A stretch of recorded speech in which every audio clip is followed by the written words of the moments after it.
اور 24 نومبر کا احتجاج بانی پی ٹی آئی کی فائنل کال ہے۔ مریم نواز ہدایات دے کر گئی ہیں کہ سب کو پکڑ لو۔ حلیمہ خان نے کہا کہ یہ کتنے لوگوں کو پکڑیں گے، اتنی تو ان کے پاس جگہ بھی نہیں ہے۔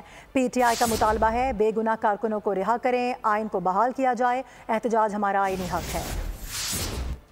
ساری فائنل ڈیٹ انہوں نے کہا ہے کہ ایک دفعہ جب ہم آئیں گے تو ہمارے جو مطالبات ہیں عدلیہ کی آزادی کے، سٹولن مینڈیٹ کے اور آپ جو بے گناہ قیدی ہیں ان کی رہائی کے لیے، یہ عمران خان کی کال ہے اور ان کی فائنل کال ہے جو بالکل غیر آئینی چیز کرے گی مریم نواز، کیونکہ یہ اس کا صوبہ ہے اور اسلام آباد میں جب پہنچیں گے تو شہباز شریف کا صوبہ ہے، خود تو یہ سوئٹزرلینڈ میں بیٹھے ہوئے ہیں، تو ہمیں انہوں نے کنٹینر کے پیچھے کر دینا ہے۔ ہم اکیلے اگر پہنچ سکتے ہیں، ہم پیدل چل کے کافی راستہ تھا، ہم آپ ڈی چوک کے ہم اپنی ٹانگوں پہ پہنچ جائیں گے۔